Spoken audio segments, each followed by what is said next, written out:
Most important in all of this, as you'll have kind of picked up, is that there are sort of different dimensions along the lines of which we blame people. And in blaming people along these different dimensions, whether it be character, judgment, or the immediate action, right, the immediate situation, um, what we're doing is we're holding people morally responsible along different dimensions. So there are three main dimensions, roughly speaking, along which we hold people morally responsible. And blame is can be put down towards an assessment or consignment of a failure in one of these three responsibilities, one of these three dimensions, right? So from the broadest, or most farthest out from the immediate action towards the most immediate judgment of blame, we have attributability, answerability, and accountability. So attributability is the most removed, right? Attributability is going to be blaming a person for their character, right? Judging their character as morally deficient in some way or not, right? Character or beliefs, right? So what attributability has to do with is those character traits or beliefs of a person that we hold in either admiration or disdain. Right? We think that these are laudable or uh, vicious sort of character traits or beliefs to have, things that we either want to see more of in society or want to see less of, right?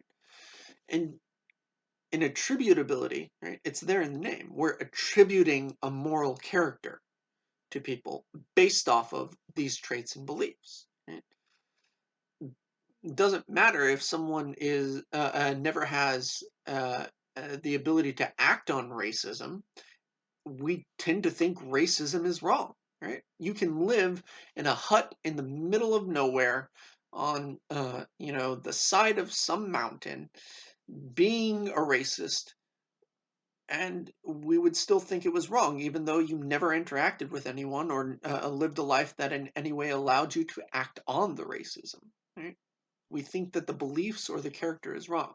In the same way that we think a liar who doesn't have a chance to lie to people because they're antisocial and introverted uh, is still has a bad character, a character that we want that we would say is they're responsible for. Answerability, on the other hand, is a judgment of the particular of a person's reasons for doing something.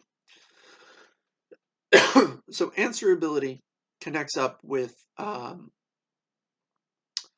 those actions and, to a lesser extent, beliefs uh, a person has that we hold reflect their own judgment, right?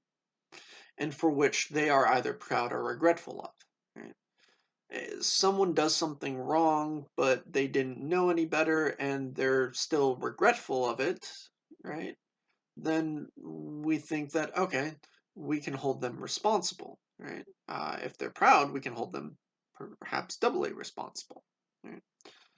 The idea for answerability is that we believe that people are answerable for their reasoning, for their actions, right? Even if the actions themselves or the consequences, the outcomes of their actions, were unintended or accidental, right?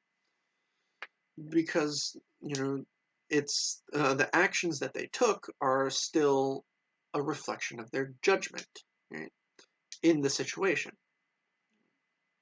Um, it's usually along the lines of answerability that legal law proceeds. Right? Think of the difference between accident, like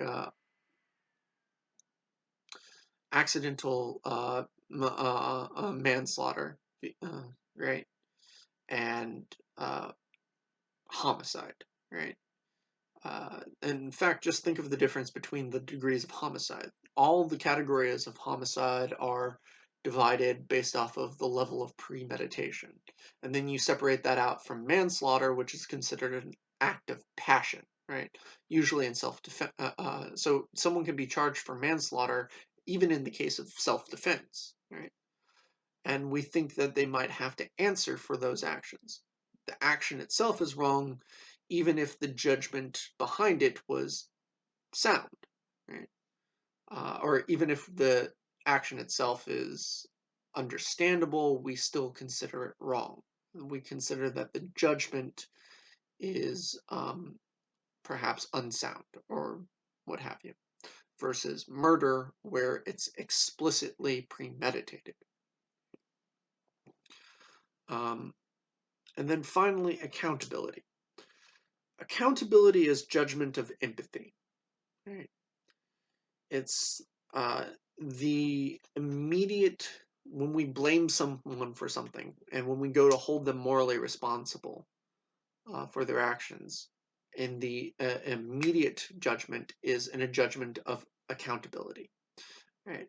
It's only when we step back to see whether or not that was an appropriate consignment of blame that we start looking at whether or not they are accountable in the first place. Right? And if they aren't, then are they still answerable for their actions? Right?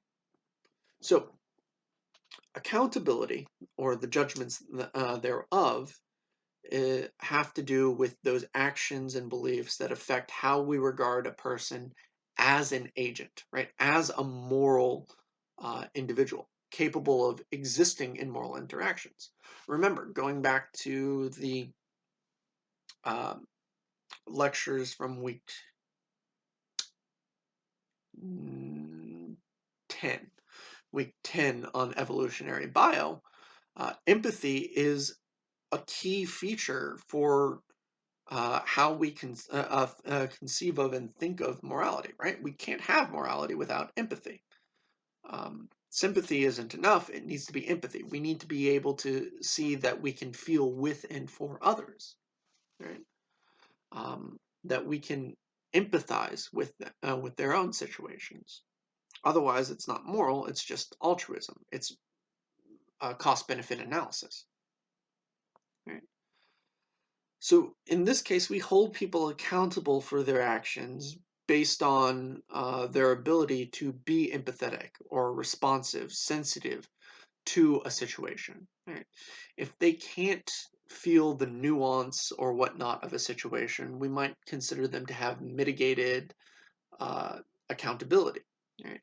Someone like a sociopath who has no access to effective empathy, the ability to feel for others precisely because they can't feel those emotions themselves, other than in a severely depressed or radical form, means that it's hard to hold them accountable. We can still hold them answerable, but not accountable for what they do. And the same thing with autistic individuals. Right? One of the main things is they have difficulty parsing or understanding what they or others are feeling, right? Reading social cues. Right? So holding them accountable for social faux pas or for their actions, right? Blaming them for that might not be something that can be done, or might not be appropriate, would be a better way of putting it. All right. All right. They still might be answerable, though, depending on the severity of the condition. And this does bring out one last feature of blame, is that it exists on the ability to hold people along these moral lines exists on a spectrum. Not everyone can be held accountable to the same degree. Not everyone can be held answerable to the same degree. And it does depend on the situations, right? Uh, and that knowledge of, of another person's own situation, like a manic depressive, might mean that you cannot hold them answerable for their actions because they might have been out of their God's damned mind, um, at the time that they did it, right? There might have been no ability to make rational judgments. And if there's no ability to make rational judgments, you can't hold them answerable, right? Um, Not really, for their actions. Right? It doesn't mitigate the fact that the act itself is blameworthy, but you can't blame a person who's not in their right frame of mind for doing something that they wouldn't have otherwise. Right? So this again emphasizes the real messiness of ethics, the same way that care ethics focus on responsibility and concrete agents does. Right? Again, it brings into light the focus that um, our judgments are judgments of individuals, more than even when we judge groups, we're usually judging it on an attributive basis when we judge groups. But when we get further and further, closer and further and further away from like grand generalizations to concrete situations, we tend to judge individuals, right? And what we're really judging in individuals is the concrete agents and the individual actions. And that means that we have to admit to nuance and messiness.